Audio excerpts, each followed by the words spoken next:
Assalamualaikum warahmatullahi wabarakatuh. Perkenalkan, kami dari kelompok 8 yang beranggotakan saya sendiri, Mita Srihasana, dan rekan saya David Halik dan Faisal. Di sini kami akan membahas tentang resensi. Langsung saja, yang pertama, pengertian resensi. Kata resensi berasal dari bahasa Latin, yaitu dari kata kerja repeater atau recensor yang memiliki arti melihat kembali, menimbang atau menilai. Dalam bahasa Inggris dikenal dengan istilah review, sedangkan dalam bahasa Belanda dikenal dengan istilah resensi. Tiga istilah tersebut mengacu pada hal yang sama, yakni mengulas sebuah buku. Resensi adalah ulasan atau penilaian sebuah karya, buku, film, produk, teknologi, dan lain-lain. Penilaian ini menyajikan kualitas sebuah karya, baik yang berhubungan dengan kualitas yang terkait dengan keunggulan maupun kekurangan-kekurangannya. Menurut Kamus Istilah Sastra yang ditulis oleh Panuti Sujiman tahun 1984, resensi adalah pembahasan dan penilaian yang pendek tentang suatu karya tulis. Konteks ini memberi arti penilaian, mengungkap secara sekilas, membahas atau mengkritik buku. Yang kedua, tujuan resensi. Sebelum meresensi, hendaknya peresensi memahami tujuan resensi. Apa sebenarnya tujuan resensi itu? Jika diamati, pembuatan resensi buku sekurang-kurangnya mempunyai 5 tujuan, yaitu yang pertama, memberikan informasi atau pemahaman yang komprehensif tentang apa yang tampak terungkap dalam sebuah buku. Yang kedua, mengajak pembaca untuk memikirkan, merenungkan, dan mendiskusikan lebih jauh fenomena atau problem yang muncul dalam sebuah buku. Yang ketiga, memberikan pertimbangan kepada pembaca, apakah buku itu pantas mendapat sambutan dari masyarakat atau tidak. Yang keempat, menjawab pertanyaan yang timbul jika seseorang melihat buku yang baru terbit. Dan yang kelima, untuk segolongan pembaca, resensi mempunyai tujuan, yaitu membaca agar mendapat bimbingan dalam memilih buku. Setelah membaca resensi, berminat untuk membaca atau mencocokkan seperti apa yang ditulis dalam resensi. Dan tidak ada waktu untuk membaca buku, kemudian mengandalkan resensi sebagai sumber informasi. Yang ketiga, pertimbangan. Menulis resensi berarti menyampaikan informasi mengenal ketepatan buku bagi pembaca. Di dalamnya disajikan berbagai ulasan mengenai buku tersebut dari berbagai sisi. Ulasan ini dikaitkan dengan selera pembaca dalam upaya memenuhi kebutuhan akan bacaan yang dapat dijadikan acuan bagi kepentingannya. Untuk itu, pertimbangan menyajikan terbagi menjadi 4, yaitu yang pertama, keinginan pengarang, yang kedua, kepentingan pembaca, yang ketiga, pengarang dan pembaca, dan yang keempat, materi karangan. Mungkin ini saja penjelasan dari saya. Selanjutnya akan dilanjutkan oleh rekan saya. Terima kasih. Assalamualaikum warahmatullahi wabarakatuh. Perkenalkan, nama saya David Halik. Di sini saya akan melanjutkan presentasi dari Mita Srihasana. Yang selanjutnya 4, nilai. Nilai buku dapat dikaitkan dengan fungsi buku bagi pembacanya. Nilai dalam hal ini merupakan abstraksi pengalaman membaca buku. Misalnya, nilai ekonomi dengan membaca buku tersebut. Dapatkah membaca menciptakan kreativitas baru yang secara ekonomis dapat dijual dengan harga mahal? 2. Nilai spiritual. Setelah membaca buku tersebut, dapatkah pembaca memperoleh suatu informasi yang dapat memberikan kepuasan batinnya?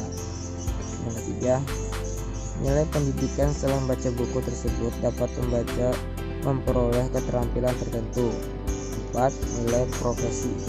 Setelah membaca buku, dapatkah pembaca mengembangkan karir dan profesinya lebih baik? Yang kelima, metode dan pendekatan. Penyajian materi yang sistematik dengan metode yang mudah dipahami.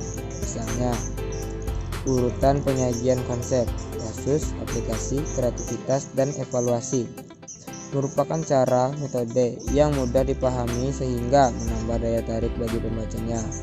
Selain itu, maka memberikan daya tarik jika pendekatan penulisnya jelas dan mudah dipahami. Yang keenam, organisasi dan dasar resensi. Memberikan pertimbangan organisasi, menilai, menunjukkan kelebihan atau kekurangan. Sasaran yang mencakup sistematik dan urutan keseluruhan materi dan kelengkapan. A. Penulis resensi harus memahami sepenuhnya pengarang aslinya. Realisasi tujuan pengarang asli. Pemahaman kata pengantar, pendahuluan, isi uraian, kesimpulan, dan unsur-unsur kelengkapan lainnya. B.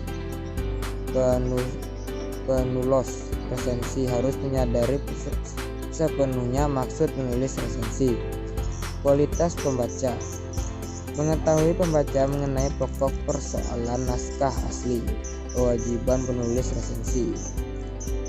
Ya, selanjutnya akan dilanjutkan oleh saudara Faisal.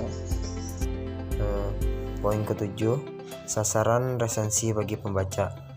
Penulis resensi perlu menyajikan berbagai informasi yang dapat disajikan. Bahan pertimbangan perlu membaca seluruh isi buku ataukah tidak. Untuk itu, penulis resensi perlu menyampaikan keseluruhan penilaian materi buku. Dengan demikian, pembaca akan dapat menentukan sendiri sasaran yang akan dibacanya. Unsur-unsur yang dapat disajikan sasaran pertimbangan. A. Perwajahan estetika dan kemenarikannya yang bersifat menyenangkan. B. Latar belakang penulisan buku dan pengalaman penulisnya. C. Tema atau judul dikaitkan dengan kemenarikan pembacanya. Yang D. Penyajian materi dan sistematikanya dan kemudahannya untuk dikaji. E. Ikhtisar materi yang disajikannya. F. Deskripsi buku, materi atau isi, badal penerbit, pengarang, ketenarannya, karya-karyanya, mengapa ia menulis buku itu, tebal, format, judul bab, dan lain-lain. G.